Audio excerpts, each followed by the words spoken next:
Halo semuanya, di sini gue udah sama teman gue. Kita bakalan ngobrol-ngobrol seru hari ini ya. Bener banget, Tapi apa sih emangnya yang mau kita obrolin? kali ini kita bakal ngobrolin soal topik yang seru, yaitu soal gimana sih peran masyarakat dalam meningkatkan eksistensi pembayaran non-tunai di era revolusi industri 4.0. Gimana jadinya? Mungkin sebelum kita bahas ke sana, karena gini ya, kalau kita lihat lagi berdasarkan situasi yang ada, pembayaran non tunai itu menjadi salah satu metode pembayaran yang cukup mendominasi pada zaman sekarang gitu. Terlebih karena adanya pandemi ini memaksa kita untuk menggunakan pembayaran secara non tunai. Sebenarnya mungkin bukan memaksa ya, tapi lebih ke menghimbau gitu, mengarahkan kita agar menggunakan transaksi secara non tunai. Kalau misalkan kita menggunakan transaksi secara tunai, itu bakalan banyak banget hal-hal yang dikhawatirkan seperti itu. Karena kalau misalkan kita bertransaksi secara tunai, secara tidak langsung kita akan megang duit ya, megang duit yang mana kita nggak tahu itu duit sebelumnya udah dipegang sama siapa aja dan tangannya kotor atau tidak kan kita juga tidak mengetahui hal tersebut.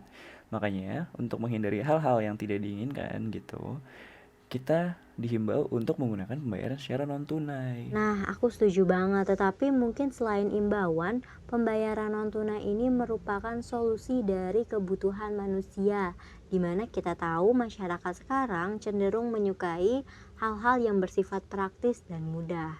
Selain itu, pembayaran non-tunai ini juga merupakan bagian dari karakteristik zaman, di mana sekarang kita sudah berada di era digital, di mana segala aspek dalam kehidupan mulai memanfaatkan teknologi. Terlebih di era pandemi seperti ini gitu, mau tidak mau masyarakat akan cenderung lebih merasa aman dengan menggunakan pembayaran non tunai dibandingkan pembayaran tunai yang masih diragukan higienitasnya. Mungkin selain urusan higienitas, menggunakan pembayaran non tunai juga merupakan pilihan yang cukup baik menurut aku ya.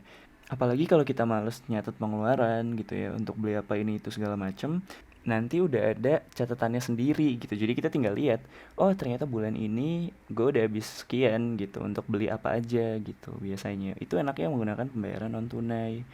Dan nggak perlu repot nyimpan tunai, serius. Kalau misalnya kita pergi-pergi jauh gitu ya, ini enak banget buat make pembayaran non tunai gitu. Karena kita tinggal biasanya entah bawa kartu gitu ya, atau make e-money gitu. E-money pun ada yang berbentuk kartu, ada yang bisa menggunakan aplikasi gitu. Apalagi sekarang udah modern banget ya. Tetapi tidak dapat kita pungkiri bahwa pembayaran secara non-tunai ini dapat menimbulkan dampak negatif.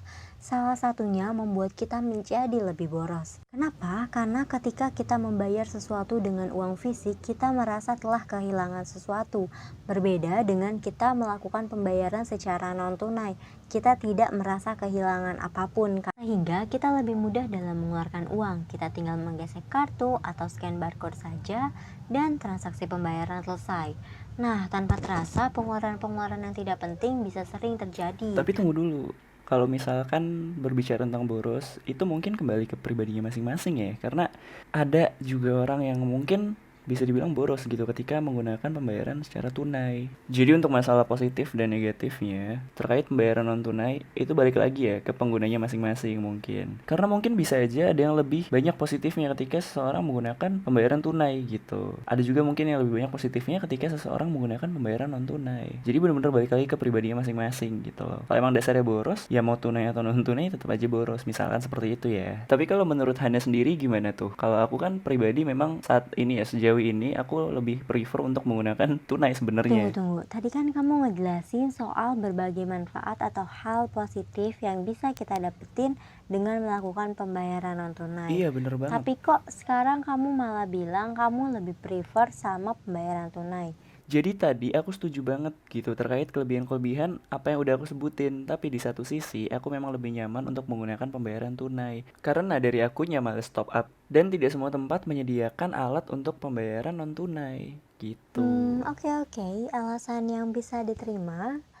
Tapi kalau aku sendiri memang lebih condong ke pembayaran non tunai karena sekalipun terdapat kekurangannya, itu kembali lagi ke diri kita masing-masing. Dan walaupun tadi kamu bilang kalau kamu lebih prefer ke pembayaran tunai dibanding non tunai, karena non tunai itu menurut kamu masih ribet harus top up segala macem, dan kamu males melakukan itu gitu. Tetapi aku yakin banget kalau kamu ini udah akrab sekali dengan pembayaran non tunai. Kenapa?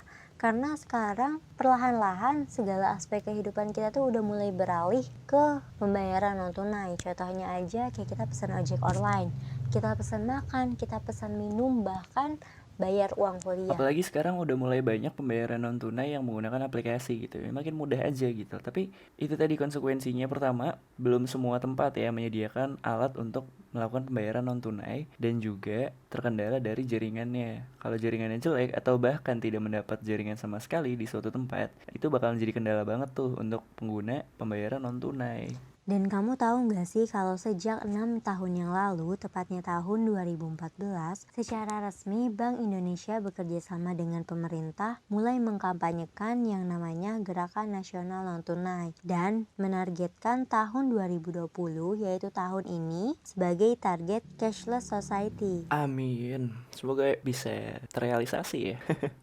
Dan untuk hal ini aku baru denger sih. Berarti pas banget ya tahun ini ya. Terus gimana tuh, kan udah 6 tahun ya? Apakah berjalan dengan baik kah atau? Dari berita-berita yang aku baca sih, Gerakan Nasional Non Tunai ini masih terus-menerus diupayakan oleh pemerintah bersama Bank Indonesia dan juga penyedia layanan pembayaran non tunai ini gitu. Nah, kita sebagai masyarakat nih sudah seharusnya untuk mendukung upaya ini gitu.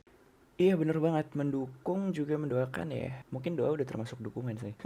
Agar insya Allah bisa terrealisasi di tahun 2020 ini. Seperti yang tadi kamu udah bilang ya. Yup, optimisme dan aksi nyata itu merupakan hal yang penting banget. Tapi jangan lupa untuk selalu membuka ruang untuk berdiskusi mengenai isu-isu yang menarik seperti ini. Dan aku yakin Indonesia pasti bisa. Udah gitu aja mungkin nih. Terima kasih.